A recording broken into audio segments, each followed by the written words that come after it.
We have a lot of questions in the chat. So we're going to start with from Josh. Really easy stuff here. How is awareness or being perceived? Any practices and or instructions for investigating consciousness, specifically vijnana, the six sense consciousnesses, mana and or sita? Okay, good question.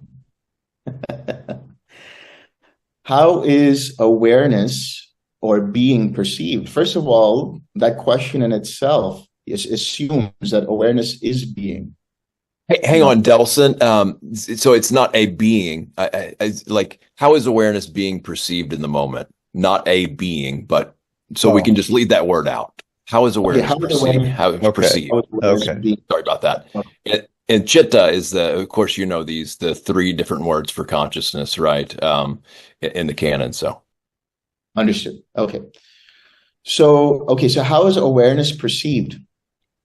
Right now, right here, awareness is tied to every experience that is there. If you go back to Majjhima Nikaya 43, it says, where there is feeling, there is perception. Where there's perception, there is consciousness or vijnana. So if you were to just come back here right now in the present moment, so to speak, that in itself is the awareness of an experience. I've always talked about this, where when you're experiencing whatever it is, whatever Vedana it is, whether it's pleasant, unpleasant, neutral, whether it's internal or external, the awareness of it is always there.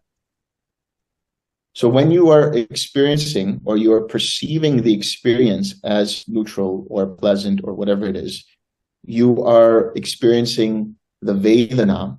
In that experience is the awareness. That's the utility of the mind. That is the utility of consciousness, is to be aware. Secondly, when we talk about attention, attention is the spotlight. Like awareness is the light. So we have different kinds of understanding of consciousness. There is the sixth sense based consciousness, which is dependent upon the arising of the sixth sense base, making contact with the sixth sense base object, whatever the respective object is. These two bring about a corresponding consciousness. That is the awareness that is regulated by attention.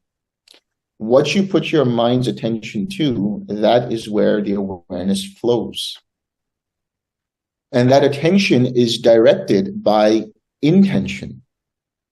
So this is happening at the level of namarupa. Intention or volition is what's guiding the attention, which is, in some sense, regulating the awareness into a particular focus or a particular spotlight.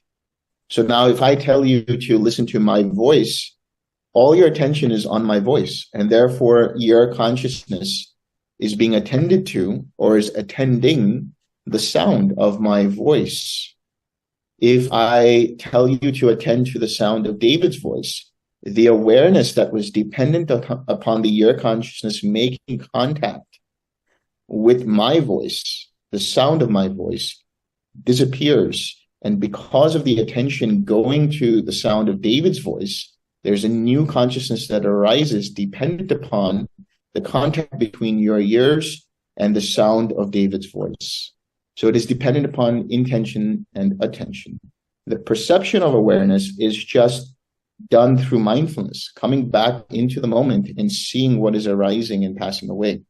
That's the function of awareness, and that's how awareness is perceived.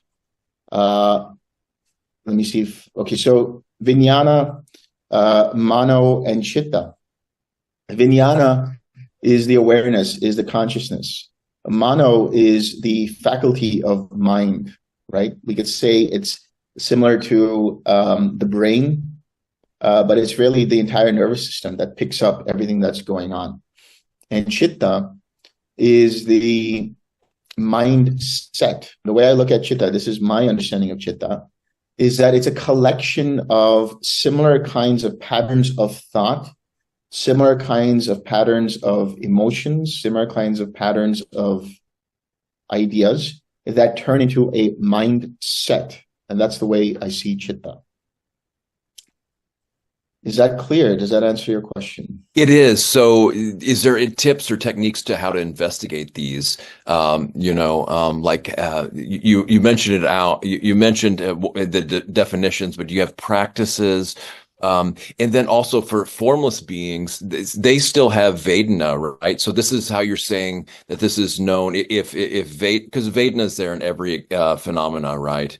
So of course, formless beings don't have the form part, so the dependent origination would work a little bit different with them, right? Or yeah, but that's beyond the scope of this. I was just wondering if there's any ways, because you talked about the intention and attention on the intention. Yeah, any ways to investigate this further, like a process through Vedana or however. I think the easiest way is to investigate Vedana. And when I say investigate, it doesn't mean to look very closely or to analyze and so on. It's just the utilization of mindfulness upon the experience itself. And as a result of which, through the practice of, the meditation conjoined with mindfulness and so on, you start to see how every experience, every iota of experience, which unfolds naturally. It's not something you can pinpoint with a microscope and look at. It unfolds naturally. And as a result of which you start to see the arising and passing away.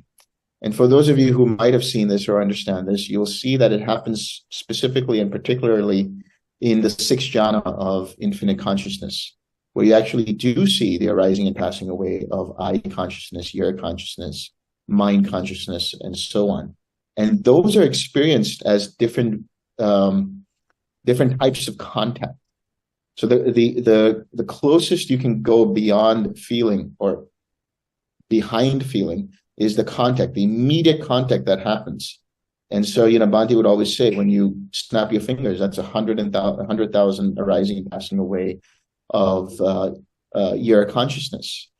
But you can't perceive it directly. It's only done through the process of meditation. And I don't want to hog this, so you can go back after, but I was wondering about the Abhidhamma and how, discerning, according to some yogis, discerning ultimate mentality, ultimate materiality, just ultimate materiality are these kalapas, so-called kalapas, and within these kalapas, the four elements, and then other factors, and then some other ones that are always there, or some ones factors that are always there, some that are not always there, but sometimes present. How much do you think this could needs to be at the level to discern these type of things? And that's not even mentioning ultimate mentality. How do you feel what level do these need to be known and experienced in order to, have full, we're talking about levels of Samma Sambuddha, or if we just want to go on Arhat path, or what are your feelings about how these align with the suttas?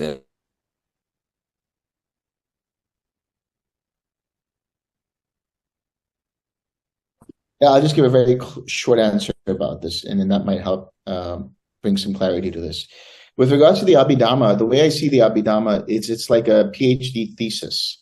It's a collection of PhD theses by arahats, right? And so they have discerned reality to these very, very fine points of consciousness and the arising and passing away, and as you say, on ultimate mentality and the microsecond and so on and so forth. So these are the findings of arahats who've experienced this.